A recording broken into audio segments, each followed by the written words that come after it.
Raiders. We have been having interesting conversations about Raiders history because I'm a nerd and John, well, you're also kind of a nerd. I'm just old. No. Okay, but one of the things we were talking about the other day was the history of the Raiders uniforms, which in a sense, they haven't changed a ton, but they didn't start as silver and black. No, they started as Pittsburgh Steeler yellow or 49er gold, or depends on where you look at. You'll get a lot of different feedback on how they actually came about. Right. So the Raiders start in 1960. They're a franchise that was going to be in Minnesota. They move to Oakland. They get approval there. The first head coach is Eddie Erdelatz. Who? Right. So he's the first head coach. He's calling the shots as far as the uniforms because the Raiders are not financially super stable yet. Al Davis has not entered the picture. And Erdelatz apparently was a huge fan of the University of Pittsburgh. Okay. So the original Raider uniforms are orange and black. To kind of mimic that is one story I've heard. Well, I heard that they're inspired by the 49ers. But then I did another deep dive and it said it's inspired by the Pittsburgh Steelers. Oh. And so now I'm just really confused and I have no idea. I mean, I hope not. But I do know that the first season the Raiders played, which Tom Flores, shout out, was on the team, the colors were not silver and black.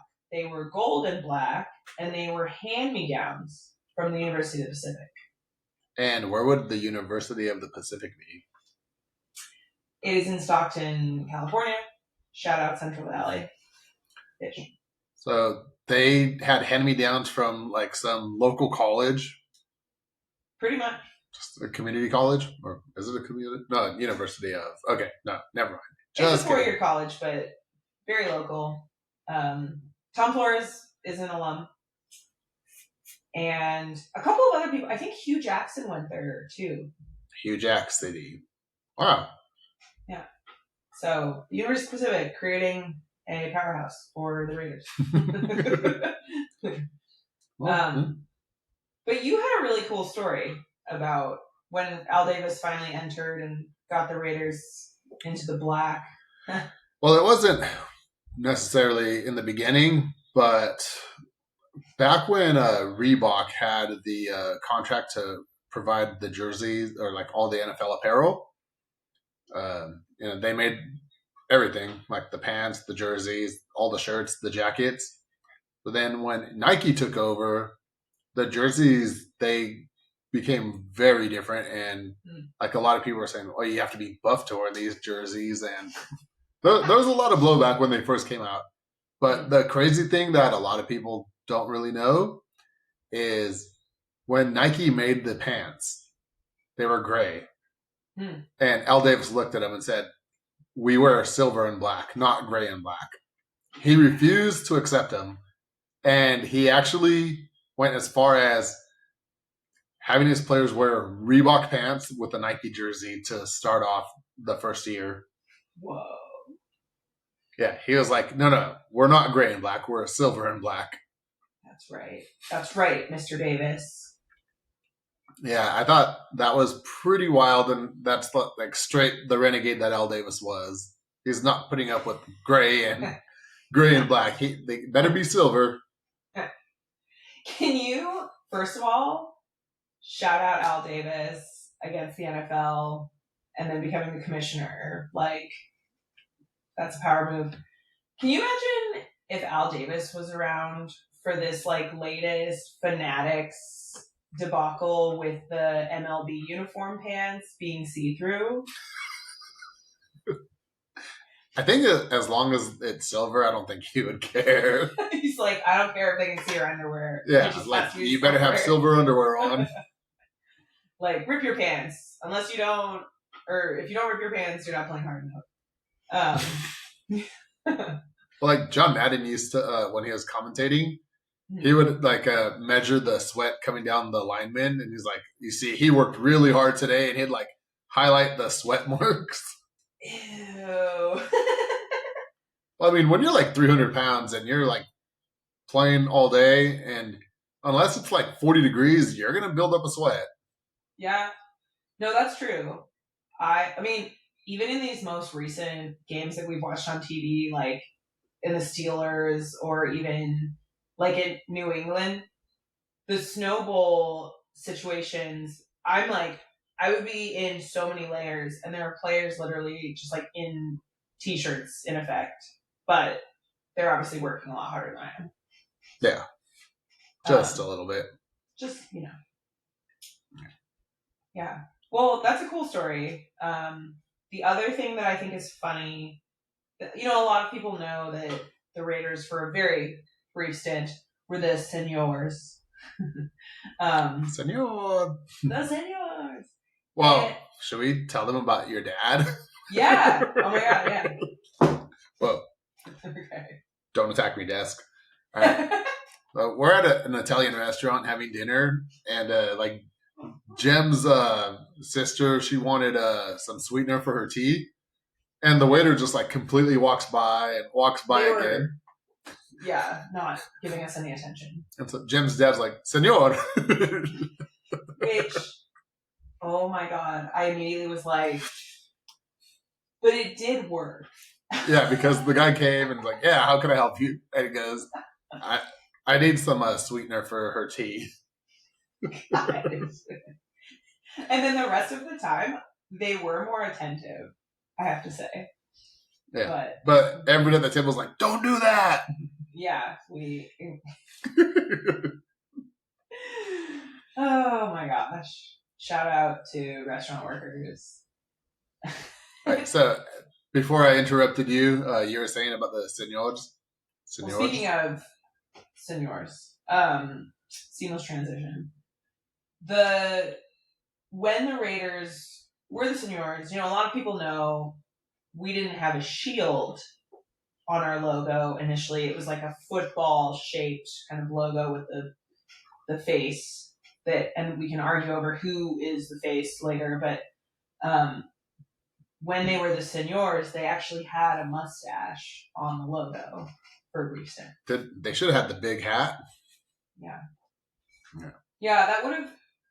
I think the idea of like being the Senors was embarrassing. Like Al Davis, came in after they were the Raiders, but Al Davis talked so much about silver and black being intimidating and like sleek, and the Senors as a mascot were like funny. Not intimidating. No, it just didn't vibe with the Oakland aura, Yeah. Right. So after the silver and black happened, then they had Jim Otto wearing 00. They did. And how long did that last? Or did they end the rule before like they ended the rule in what year? 71? I'm pretty sure 1971. There are no NFL players now that wear 00, obviously. And teams have gone back and forth on like numbers they retire. So the Raiders don't retire numbers. Right, because according to Al Davis, they have so many great players there'd be no numbers to wear. Right, and yeah, so the equipment folks would be like having a heart attack. Like, you are wearing number 2, and you are wearing number 4, and you are wearing number 5. Yeah, like you're wearing 1.6. Yeah. But teams have gone back on their rules. So like teams have retired numbers in like the 80s and more recently have unretired those numbers. And I don't know if Al Davis like foresaw that happening, but we don't retire numbers. I think unofficially Raiders players stay away from certain numbers, but like 00 is just not, like if you see 00 on a silver and black jersey, that's a Jim Otto jersey. Yeah. Well, the NFL like doesn't allow 00 anymore, correct? Correct. Right. Yeah. The other thing, speaking of Jim Otto and like one of the original Raider legends, and Tom Flores, you can see this in pictures. The first year the Raiders played in 1960, the names of the players, both first and last, were on the jersey. So it said Tom Flores.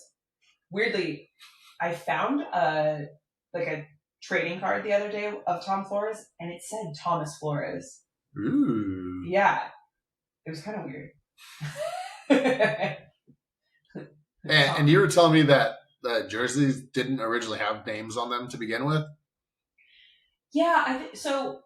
I was reading a book recently about the history of the NFL because I'm a nerd, and in the 20s and 30s when the NFL, like professional football was just starting, and the idea of like a professional league, like it wasn't a serious thing.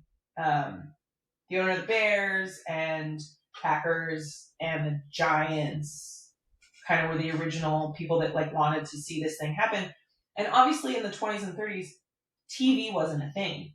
So there wasn't really a need to have last names on the jersey or names at all, because those were added for viewers to recognize the players. College football was really popular, but as you know, still Penn State, USC, and Notre Dame? No. There's another school. Is it Ohio State? They don't wear names on the back of their jerseys because it's a team sport and it's not what's on the front and not the back, right? Yeah, I remember for the longest time, I don't think any colleges had the names on the jerseys. No, it was kind of like putting the name on the back before like media needed it. It like that would be weird. Like you're bigger than the team or something. Wow. Yeah, super different. So lots of I think as media and TV like came into the picture, and then also World War II had a lot of effect on both college and professional football. We saw a lot of like uniform changes, rule changes, all kinds of stuff. Such as? Well, okay, so I was also reading in this book. This was really fascinating to me. College football ruled the roost, and the NFL, like what became the NFL, took a lot of like borrowed rules and ideas from college football. And one of those, and I think you called it like iron ball. Yeah. So there was a rule in college football where if you started the game and you came out, it was like baseball, like you can't come back in. You can't go in and pinch hit? Right. Like imagine now, like Patrick Mahomes comes out for like to fix his helmet or something. Like he can't go back in. That's crazy. And that was for offense and defense, or like did you have to play offense and defense? Like there was no option to play just offense or defense? I mean, in the NFL, for sure, you ended up having to do both because there weren't enough players. Like the NFL teams already had trouble fielding full teams sometimes because there was no like free agency, like you sign a year contract. Like players were moving teams like between games sometimes. Oh, whoa. They were just getting paid by the half, for example. And so, yeah, it was crazy. So the idea of a player honing in on one position and like being a quarterback or being a running back, what have you, didn't really solidify until the 50s when the NFL merged with this other league. It was called the AAFL. AAFL. Yeah. That was like one of the more legit contenders competing with the NFL. Like there were other leagues that came up, but the NFL kind of trumped them. And then this league, they took a couple of teams from that league that eventually folded, and they also took this rule that you could do unlimited substitutions. Speaking of almost folding and the NFL, you know, back in the day, the NFL only had one camera on the 50-yard line, and it would just pan left to right for the game. Whoa. Yeah. And Al Davis actually came up with the idea of putting multiple cameras around the field so that you have like a better view, basically. Oh, I didn't know that. Yeah. And then like that almost put the NFL out of business because Al Davis, the commissioner, was putting a better product on the field. And then also back when the XFL came out, Vince McMahon, he saw the camera on the Madden video game and said, "That's what we need. Like, we want that view right there." So he pretty much came up with the idea of using the Madden cam in real life. The spider cam, I believe they called it. That's so funny. And now you have like the Amazon Vision cameras and like pretty soon they're going to have like the referee cam. Totally. Like the pylon cam. I mean, I am obviously so spoiled, but like I can't imagine watching football without like seeing all the different angles. Oh yeah, could you imagine if you only watched the game from like the perspective of the 50-yard line? Like to do a review now, we have to see every angle, completely slow down. Did he have possession? Was he in bounds? Like I can't even imagine. Yeah. Whew. All right. So basically, Al Davis was yet again another pioneer. Maverick. Yeah. Yeah. Good job, Al. Well, I feel like next time we should delve into the Madden situation because obviously John Madden is my favorite Raider ever, and what Madden did for the game of football and also what it hindered. Great idea. But thank you guys, everybody, for joining. It's our first time doing a non-live talk. Hope you guys enjoy it. Go Raiders!